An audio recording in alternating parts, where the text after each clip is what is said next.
계시록에서도 가장 중요한 부분 중 하나인 13장에 왔습니다. 계시록 13장의 주제는 두 짐승입니다. 두 짐승이라는 것은 적그리스도와 거짓 선지자를 말합니다.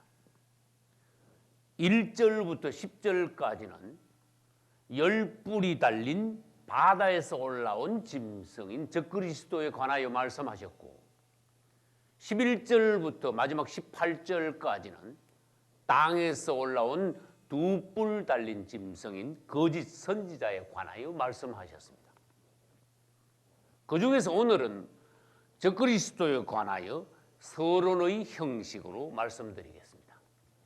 병법에도 지피지기면 백전백승이라고 했습니다.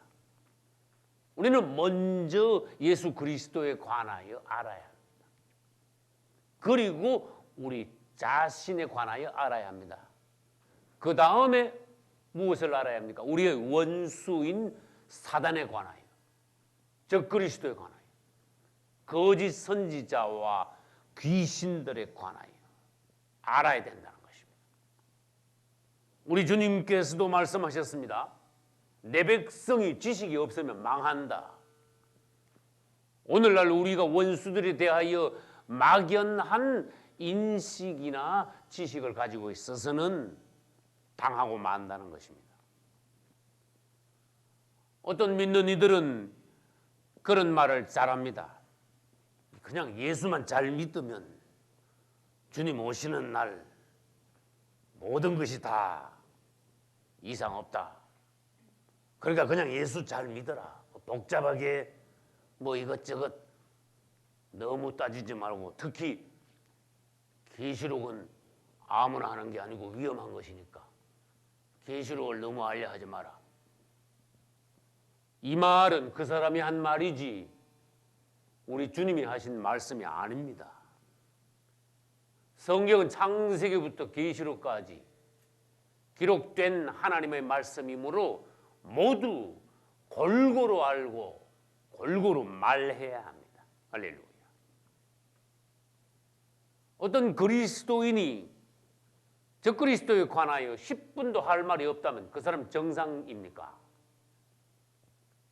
어떤 목사나 장로나 권사나 집사가 적그리스도에 관하여 아는 것이 없다면 이건 전혀 지피지기가 아닙니다. 100번 싸면 100번 패합니다.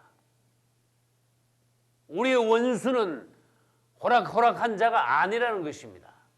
이제 우리 오늘은 적그리스도에 대한 유의사항을 5가지 정도 보고, 그리고는 적그리스도는 과연 누구인가에 관하여서 8가지 정도를 보려고 합니다. 적그리스도에 대한 유의사항은 첫째, 적그리스도는 수상적인 인물이 아니라는 것입니다. 여러분, 우리 그리스도인들의 인식 안에는 적그리스도 그러면 모호한 인식들을 가지고 있습니다. 적그리스도는 실제적인 인물입니다. 아직 나타나지 않았을 뿐입니다. 우리 예수님께서 2000년 전에 이 땅에 오셔서 사시다가 십자가를 지시고 부활하여 하늘로 승천하셨습니다. 할렐루야. 우리 예수님이 실제적으로 이 땅에 사셨던 분이셨던 것처럼 적그리스도도 실제적인 인물이라는 것입니다.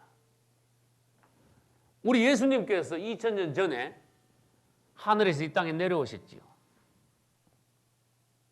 그러다가 33년 반 후에 십자가를 지시고 부활하신 후에 하늘로 올라가셨습니다. 할렐루야. 이제 남은 것은 무엇입니까? 그분이 이제 곧 다시 오시는 것입니다. 할렐루야. 이것은 우리 예수 그리스도에 관한 그림입니다. 그럼 적그리스도는 어떻습니까? 이놈은 2000년 전에 무저갱에서 올라왔던 자입니다. 그리고는 지금은 다시 무저갱으로 내려갔습니다. 그리고 성경에 의하면 이제 곧 다시 그는 무적행으로부터 올라온다고 하셨습니다. 우리 예수님은 다시 오시면 어떻게 하십니까? 우리를 데리고 천국으로 올라가십니다. 할렐루야. 적그리스도는 무적에서 다시 올라오면 어떻게 됩니까? 그의 추종자들을 데리고 불못으로 영원히 내려가게 될 것입니다. 우리는 예수 그리스도와 적그리스도가 정반대라는 것도 알아야 합니다. 둘째로, 지금 이 시대는 적그리스도가 등장하기 직전의 시대입니다. 다른 표현으로 하면 일촉즉발의 시대입니다. 셋째로, 예수 그리스도께서 오시기 전에 적그리스도가 먼저 온다는 것입니다. 이걸 다른 말로 하면 가짜가 먼저 온다, 이렇게 표현할 수 있습니다. 마태복음 13장에 보면 알곡과 가라지의 비유가 있습니다. 그것은 곡식 가운데 원수가 와서 가라지를 덧뿌렸습니다. 그러나 주님께서는 알곡과 가라지가 그냥 함께 자라게 두라. 마지막 때 추수 때가 되면 천사를 보내어 알곡과 가라지를 분리할 것이다. 이 알곡과 가라지를 분리할 때 천사들도 사용하시지만 우리 주님께서는 인간 추수를 위하여, 첫 번째 추수를 위하여 적그리스도도 이용하신다는 것입니다. 다시 말합니다. 예수님이 오시기 전에 적그리스도가 먼저 옵니다. 적그리스도의 많은 하는 일과 역할이 있지만 그 중에 하나가 무엇이냐? 가라지를 분리하여 그가 데리고 간다는 것입니다. 데살로니가 후서 2장 3절에는 예수님이 오시기 전에 적그리스도가 먼저 옴에 관하여 말씀하셨습니다. 먼저 불법의 사람 곧 멸망의 아들이 나타나기 전에는 주의 날이 이르지 아니하리라. 여러분, 데살로니가 후서 2장을 깊이 읽어보시기 바랍니다. 주님의 오심에 관한 여러 가지 비밀의 말씀이 있습니다. 그리고 마태복음 13장 30절에는 적그리스도가 오면은 알곡들 중에 가라지를 분리하여 먼저 묶어버리는 장면이 나옵니다. 가라지는 먼저 거두어 불사르게 단으로 묶어라. 알곡도 모이지만 가라지가 먼저 단으로 묶인다는 것입니다. 가라지 앞에 먼저란 말이 있습니다. 그것은 무엇입니까? 적그리스도가 먼저 와서 가라지를 먼저 데려가서 가라지들끼리 먼저 묶이게 된다는 것입니다. 불사르기 좋게. 마찬가지로 알곡들도 묶이는 것이 아니라 이번에는 모이게 된다는 것입니다. 주님을 찬양합니다. 왜? 농사 짓고 나면은 수수 끝나면 어떻게 됩니까? 모아가지고 곡간으로 농부는 가져갑니다. 우리 주님께서도 알곡들을 모아서 주님의 나라로 데려가십니다. 할렐루야. 다시 말하면 적그리스도를 통하여 알곡과 가라지가 분명하게 분리가 된다는 것입니다. 그러므로 적그리스도의 등장은 영적인 태풍이라고 말할 수 있습니다. 여러분, 이전에는 타작할 때 바람을 세게 불어가지고 알곡과 가라지를 완전히 분리시킵니다.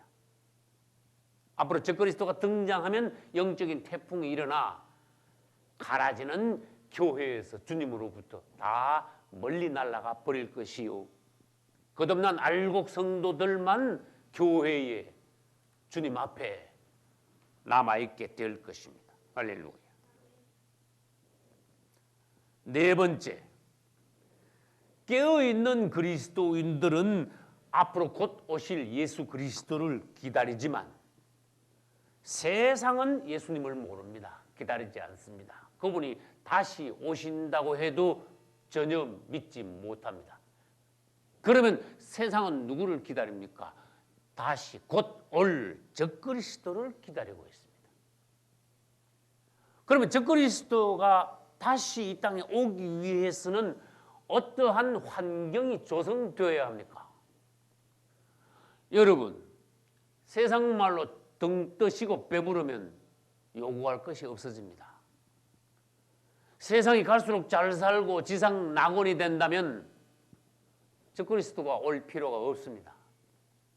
그러나 갈수록 이 땅의 경제가 파탄이 나고 정세가 불안하고 갈수록 혼란에 빠진다면 사람들은 이 사람 저 사람을 지도자로 세워봐야 이거 아무 소용이 없구나.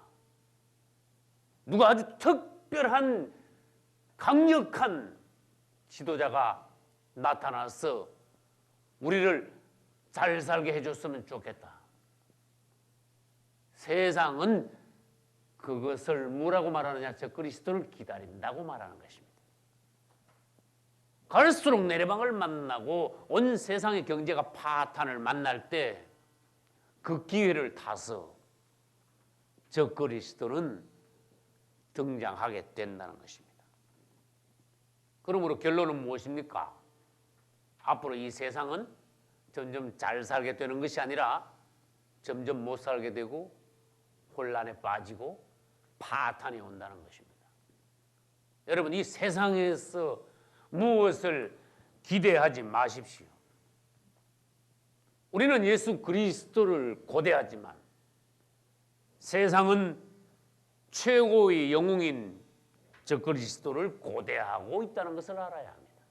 마지막 5번째로, 장차 하늘에서의 가장 큰 사건은 예수 그리스도의 오심입니다. 할렐루야. 반대로 장차 땅에서의 가장 큰 사건은 적그리스도의 출현입니다.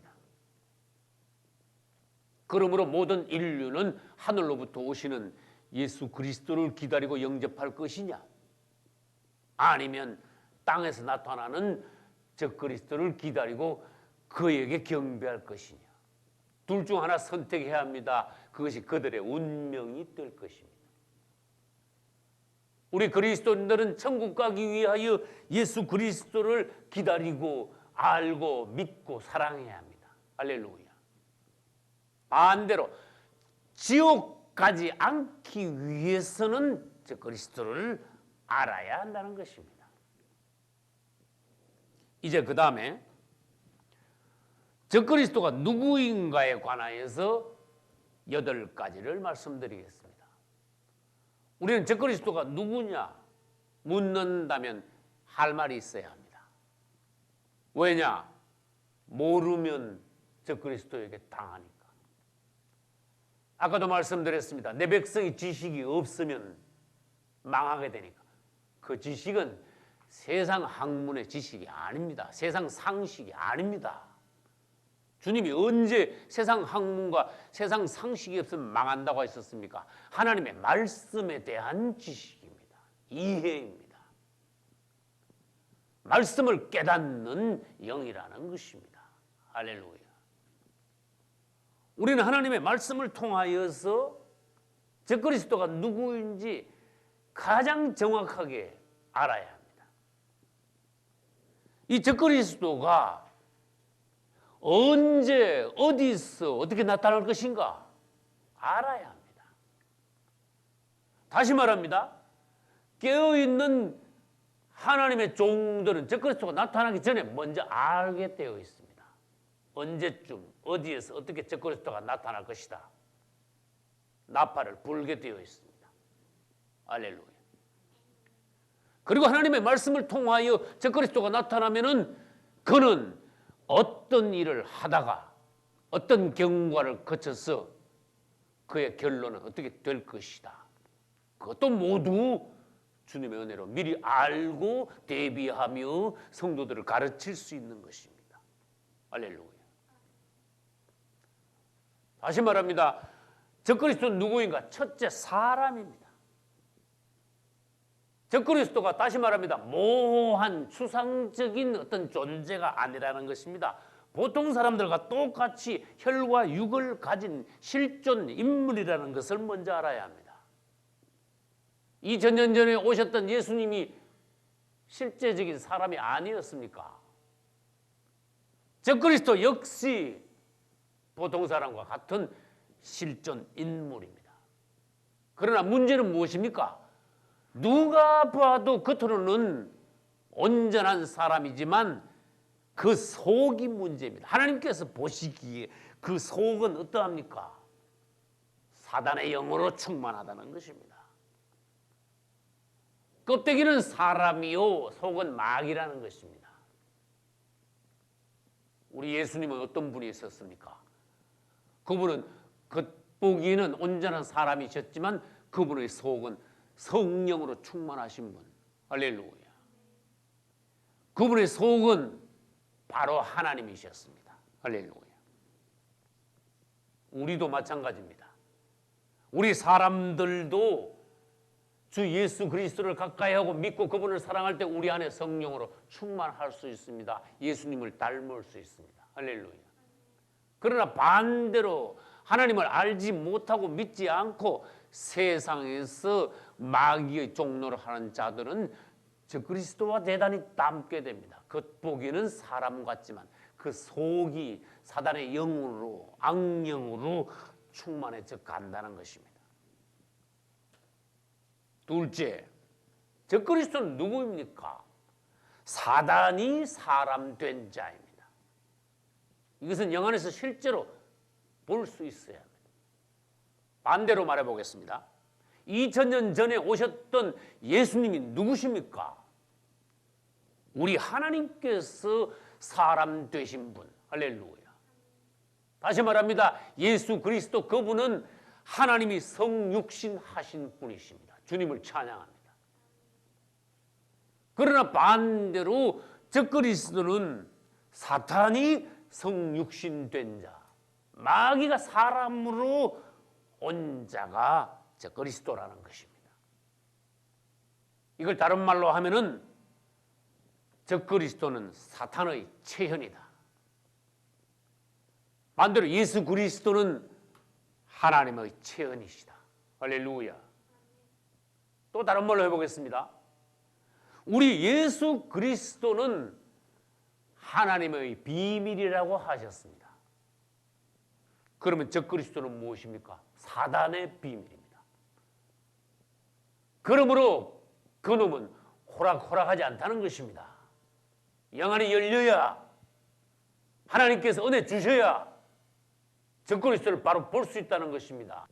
예수 그리스도 그분은 디모데전서 3장 16절에서 경건의 비밀이라고 하셨습니다. 이것은 무슨 말입니까? 우리 하나님께서 사람이 되어 육신을 입고 이 땅에 오신 예수 그리스도 그분은 경건의 비밀에 속하시는 분이시다. 디모데전서 3장 16절에서 그도다 경건의 비밀이요. 할렐루야. 그는 육신으로 나타나신 바 되셨다. 주님을 찬양합니다. 마귀도 가만히 있지 않습니다. 사단이 하는 말이 하나님께서 사람 되어 오셨으므로 나도 사람이 되겠습니다. 이것은 불법의 비밀입니다.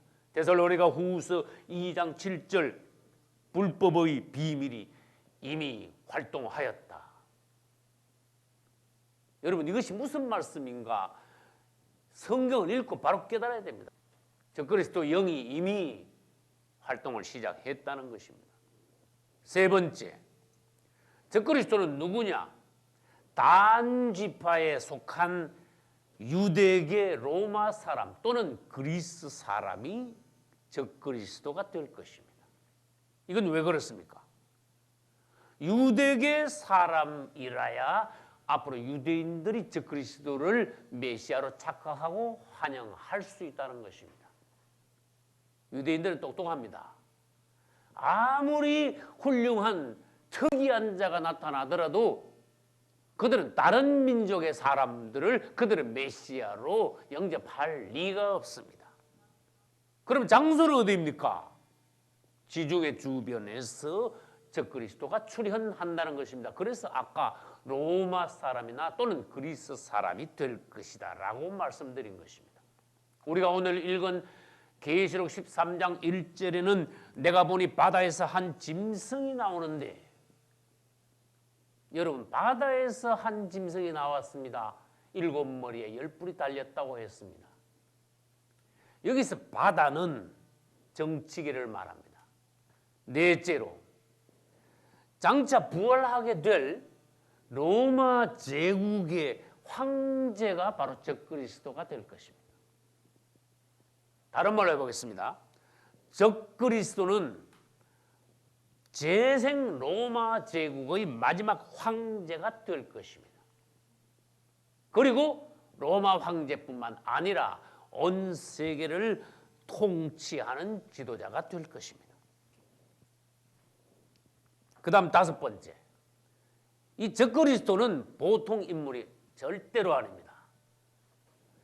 사람들이 보기에는 모든 매력과 능력을 갖춘 초인적인 카리스마의 슈퍼맨이요 영웅이 될 것입니다. 심지어 하나님 같이 보일 것입니다.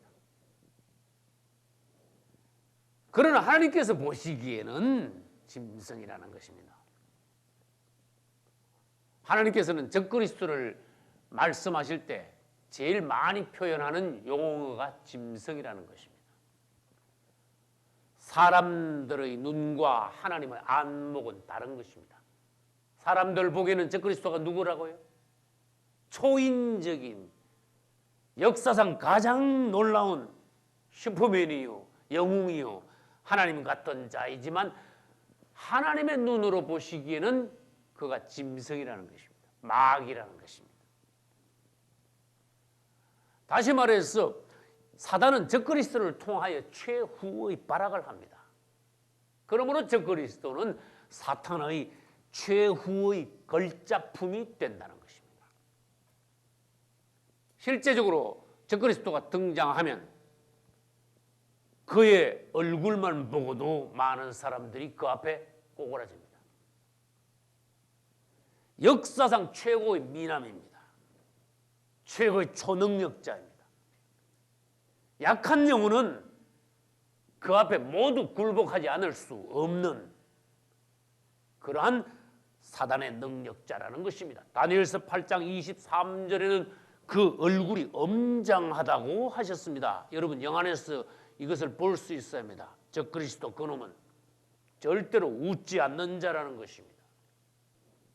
여섯 번째로 적그리스도의 이름 안에는 666이라는 숫자가 들어있습니다.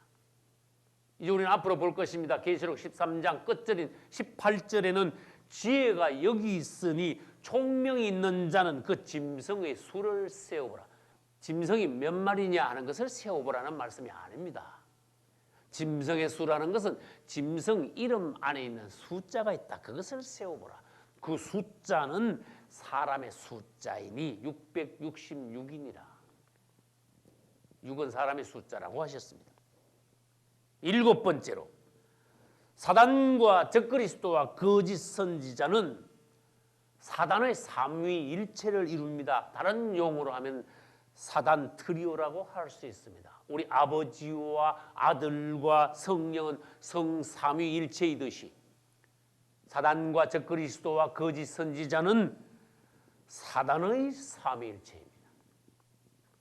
여덟 번째로 적그리스도의 등장은 세상의 끝을 알리는 가장 크고도 마지막 신호가 될 것입니다. 도표로 설명하겠습니다. 여기 이 도표에 적그리스도의 출현이 있습니다. 적그리스도가 출현하면 시대가 바뀝니다. 이방인의 때는 끝나고 마지막 하늘에, 즉 세상 마지막 7년이 시작된다는 것입니다. 그래서 아까 말씀드린 대로 적그리스도가 출현하면 우리는 얼마나 때가 가까웠다는 것을 바로 알 수 있다는 것입니다. 적그리스도는 출현하면 이스라엘 등과 7년 조약을 맺을 것입니다. 그 날이 마지막 한일의 시작의 날이 된다는 것입니다. 그리고 그는 돈을 없애고 사람의 오른손이나 이마에 666표를 찍을 것입니다. 그것을 거부하는 성도들은 전 3년 반 동안 성도의 환난을 당합니다. 그러므로 우리는 적그리스도가 등장하면 이미 성도의 환란을 준비해야 된다는 것입니다. 할렐루야. 그래서 우리는 때를 미리 알 수 있다는 것입니다. 이제 성도의 환란이 끝나면 예수님께서 공중 재림하심과 동시에 성도들은 휴거가 됩니다. 그리고 난 이후에 후 3년 반에서는 대환란이 있게 되고, 대환란이 끝나면 공중 재림하셨던 우리 주님이 성도들과 함께 지상 재림하시고 천년 왕국이 시작된다는 것입니다. 할렐루야. 여러분 모두 다 이 시대에 승리하시고 원수에 관하여서 밝은 여러분, 깨닫고 이기는 여러분 되시기를 예수님 이름으로 축원합니다.